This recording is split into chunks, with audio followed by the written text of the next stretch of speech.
Hey, what's up, guys? Welcome to today's deck profile. Today, I went 5-0 at Project CCG. I played in a remote duel OTS qualifier. So first place got a super sick Ecclesia playmat, which I'll show on the stream. And then I also get a invite to the invitational. So this is super sick. I'm really excited that I got my invite because sitting through 8 rounds of extravaganza is pretty painful. My matchups were I played round one. I played against Dytron Mirror. Lost to RPS, but he I think break game three. Um, I guess round two I played another Dytron Mirror. I lost RPS again, but he break game one, and so that's pretty much it. Game three I played against Virtual World. I won the RPS and he bricked. Round four I played against Tri Brigade. I won the role. FDK'd game one, and then game two game two he like didn't open that well, so he bricked. And then round five, I played against Virtual World. That matchup is pretty scary. So two Virtual, two Dytron, and then one Tri Brigade. But against the Virtual player, I went first. Game one, FTK'd.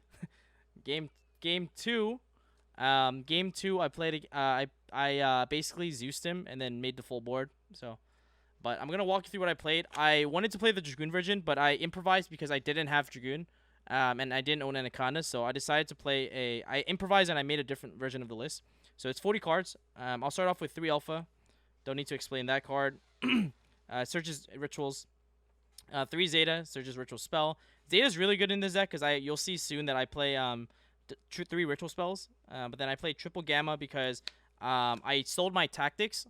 So if you guys are looking for more of a budget variant, this is definitely it. I sold my Tactics, so I had to like improvise as well because so I didn't have Tactics. I didn't have the June package. So this is like I guess a different take on the deck.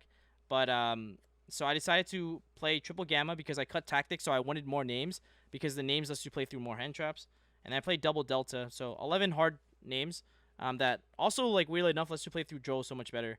Which the games that I did get Joel this tournament I actually didn't lose. 3 Emergency, 3 Nova, and then 1 Foolish Burial. So just 7 more names, 18 names right here. It makes the deck really consistent. Like my Dytron opponents were bricking, because like they would open like Red Eyes Fusion and like Vanillas and stuff. So I'm really glad that I played a more consistent list. Um, so nothing to really say here. And then for consistency to rituals, 3 prep, and I played 3 pre-prep. So the theory was that like if you guys know how to play against Dytron, every time you Ash Alpha and they don't have access to a ritual monster, they like their end board is like literally Appaloosa Turbo. Sometimes they make Dragoon if they have that, but the reason why you play prep and pre-prep is that it makes it so that it gets a lot easier to get access to your rituals. Pre-prep is also really strong because it basically makes you loop Ben 10 more times than you can count. So you end up like having like 6-3 like monster negates in your hand even through Dark Ruler. And yeah, and I also really like it because Dawn comes up weirdly in like random combos. There was like a hand where I opened up like double prep, double Meteonis, and like 1 Diviner. I was able to like full combo even because of like cards like Dawn. So I don't know. Overall, I like really like it. And then I played double Meteonis because I cut like Tactics from 3 to 0 because like I said I sold the card and I don't have it anymore. So I played double Meteonis. So like basically I bumped up Gamma to 3. I bumped up Meteonis just because I figured I would play more names that the second ritual might come up. The second ritual spell also comes up in like a Gamma Delta combo. Like so I was kind of getting prepared for that. If I draw like 2 like bad names, quote unquote, then like I have access to that combo line. And then 1 call by. This card's broken. Not much to say. For the rituals, I played 1 Draconids. Never summoned him. I side him out a lot. I think he's only good in certain matchups. Other matchups he's not that good in, so I side him out in like matchups where it's really bad in. Like Perfection, Ben 10, and Ida 10. I don't play Natasha mainly because like I don't think like if you like I don't know like if you just play fast and like scoop when you know you're about to lose, you don't really need Natasha to win in time. Natasha in like the mid game is also like I know it comes up sometimes, but like when you open Natasha in the games where like you don't just need to like combo and win. Natasha is like a Garnet almost, and it's not a level 6, so you can't really do much with it. I'd rather hard open any of these because I can still make Beatrice combo with them. but like Natasha being a 5 makes it really awkward, and so like I didn't really want to play it, so I decided not to. 4 rituals was perfect enough for me. I side out this guy a lot, to be honest, and like I would end on I like having just 3 rituals was like perfect, to be honest. Never really needed more. For fairy engine, I played triple orange and then 2 Ava. Um, yeah, I just wanted to like play. I just wanted to like max out of these because I cut the Dragoon package. If I was playing the Dragoon package, I would cut the 1 Ava, the 1 orange, for like the Dark Magician, the red eyes.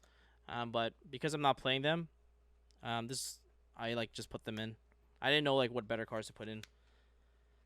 And then 3 Diviner, so 40 cards main deck.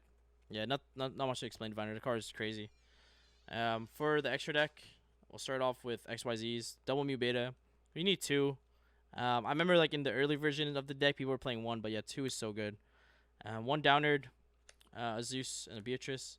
Beatrice is so crazy. I like the deck that has. I like the fact that this deck has access to like rank 6 plays, especially Beatrice, mainly because like it just like makes it so that your combo lines, even though they're not as obvious, are just like really high. Like there's like really high ceiling for you to combo, even though it looks like you can't. And it's mainly because of Beatrice letting you do that. 1 Karibo for Nova. 1 Phoenix, 1 Cerberus, 1 Unicorn. Because I didn't play the Anaconda Dragoon package, I got to play Cerberus. It never came up for me, but in theory, like I just liked the Nightmares because they let you break boards. 1 IP Masquerena. This card just lets you make nice boards on your opponent's turn, so I like it a lot.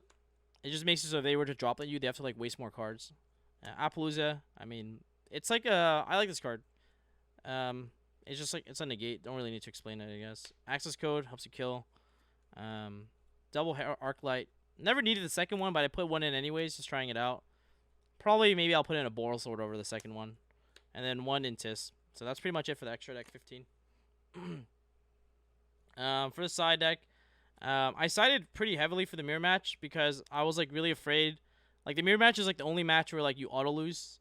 Sometimes like, and so it's like you just put these cards in because like they make it so that even if you get hand trapped a lot, you have like defensive cards against the mirror match. Joel can also work in like certain matchups too, so that's fine. And then for like Tri Brigade, I sided in like Impermanences and Lightning Storm for that matchup. So these were like covering the Tri Brigade matchup. And then I also had Forbidden Droplet for the Tri Brigade matchup. So I had 9 cards for the Tri Brigade matchup because that deck is really popular right now, and Appaloosa is a big threat. So I wanted to have a lot of cards in for Appaloosa. These were basically cards to like beat decks that made Appaloosa. Lightning Storm was generically like you see that I didn't side more than 3 back row removal because I think this deck just chomps through like back row inherently through its own engine. So I don't think you really need back row removal. And then for other matchups, when you think about like what do you call it, Virtual World, I definitely like didn't respect Virtual enough, but the only cards I sided in for that matchup was Droll and then Imperm. And then Forbidden Droplet, mainly because I need to stop their Caliga, which is like the biggest threat to like this deck. So I think it was fine. But yeah, that's pretty much it. Like I think the side deck was like pretty good. Usually you have 9 cards that you can take out of your main deck, which is pretty sick. Yeah, there's a cool interaction with Droll that we were mentioning. Basically, if you're going second and you have Droll, I mean you have Forbidden Droplet. So let's say you go like, I guess I'll explain this interaction because it can come up. If you go like normal summon Diviner, send Arclight, and then search like Ben 10, on resolution you can use turn play priority to activate Droplet before they get the opportunity to Droll you, which makes them like miss their opportunity to Droll you. And the main reason that works is because if you read Droll is a quick effect. It's not a trigger. Which makes it so that you're allowed to do that. Never came up though, but in theory that's something that could happen if you're going second. Yeah. So, but that's pretty much it, guys. That's the deck. Hope you guys enjoyed the deck profile, and let me know your thoughts in the comment section below. What version you prefer, the Dragoon version, yeah, or not. So, thanks, guys.